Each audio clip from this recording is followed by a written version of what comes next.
Tillman Hall is located nearly in the center of the Clemson campus. The building is quite significant. In the earlier days, Tillman Hall featured the first library with many classrooms and a few laboratories. The main aspect of Tillman Hall that makes the building well known among students on campus is its auditorium. The 755-seat auditorium is used for many student events including FCA or Fellowship for Christian Athletes. Although the building honors a previous South Carolina governor, Ben Tillman was also associated with some non-honorable areas of society. Ben Tillman was born August 18, 1847, and he is known in South Carolina history as one of the most notorious slave owners and killers to ever live.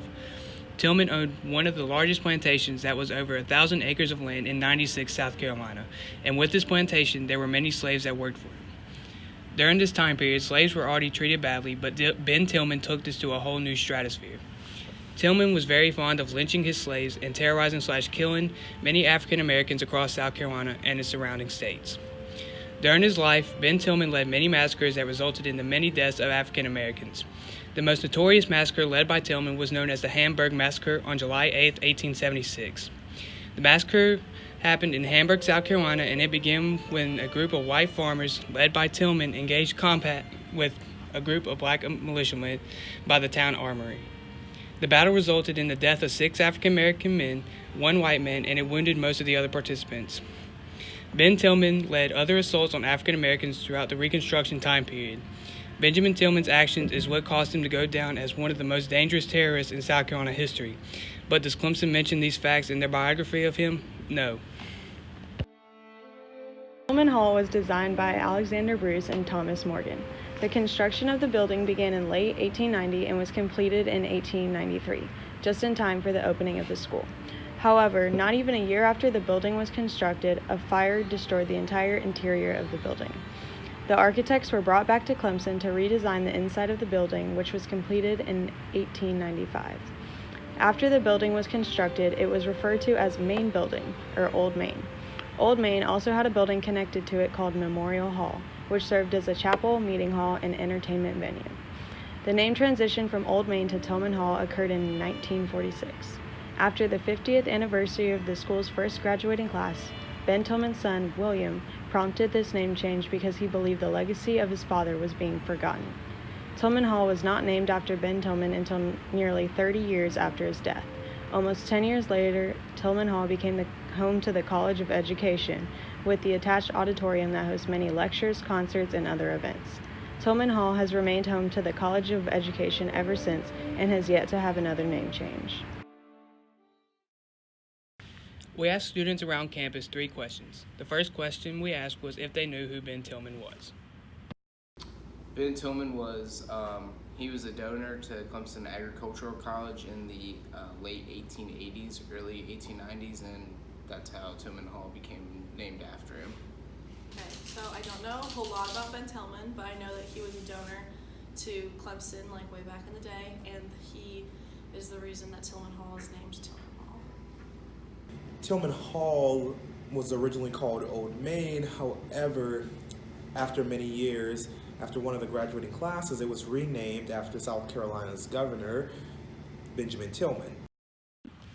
The next one we asked was how they feel/what do they think about the name of Tillman Hall. It's a very controversial name going off of Ben Tillman's history with how he supported lynchings and how when he was governor of South Carolina in the 1900s, there were a lot of lynching deaths while he was governor. So he was pretty horrible to African Americans in the state of South Carolina. So I believe it's very controversial. So I know that it's definitely controversial, and it hits like a soft spot for a lot of people. Now, the question is that name offensive or not, considering where Clemson University is now in the future and it's not back in a segregated past? To me, Tillman Hall it's a name on a building of a white supremacist.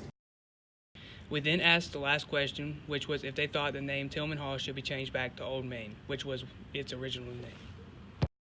I believe it should be changed to Old Main because I think with the history of Ben Tillman and what all he did, I believe it's wrong to have it still be named after him, considering all the horrible things he did in his lifetime. So I think if you can put it to a name like Old Main, it'll help take away some of the stigma around Tillman Hall and around kind of the rough history with Clemson in the past with treatment of African Americans and other issues.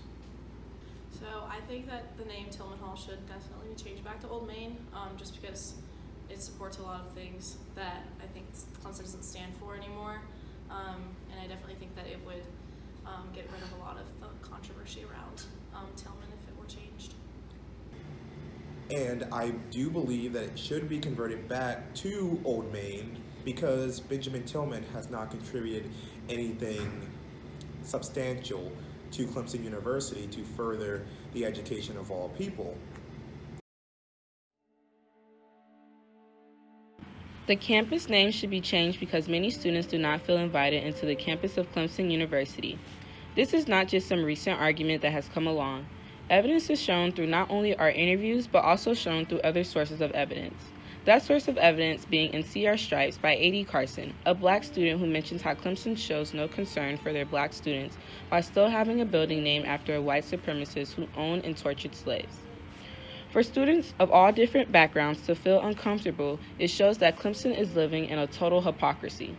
Clemson's mission statement states, "The university also is committed to the personal growth of the individuals and promotes an environment of good decision-making, healthy and ethical lifestyles, and tolerance and respect for others."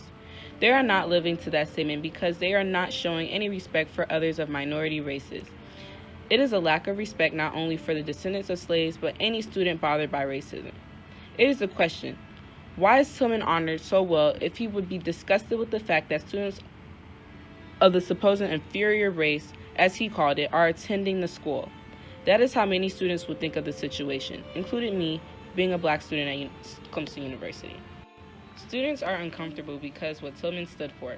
Tillman was a leader of the Red Shirts campaign, literally identified as an affiliated terrorist group full of white supremacists. He not only was a racist man, but a feared man within his community. He was a terrifying sight on campus. He is the reason segregation died a violent, struggling death because he planted a seed of sown racism in the community. This is why Clemson, to this day, is not a diverse place to come for higher education. Good background to know before even speaking about changing the building name is knowing it has been a fight for a while. Student and faculty have tried once before to get the building names changed within a petition. It was denied by Minutes Board of Trustees. Nothing changes without consistency. There should be a protest in Clemson University, special collection, and consistent frequent calls to 864-656-0390. The only way to be heard is to keep going and keep fighting, never to give up. So the first step would not be to give up and fight for social change at Clemson University, how people generations back for social justice did in the world. There should be meetings held monthly on progress on the petition and phone calls, and marches on awareness of getting the Tillman Hall changed so more students can know about it. Spreading awareness is every way necessary. The more students, the greater the fight for change. The key all being built on consistency.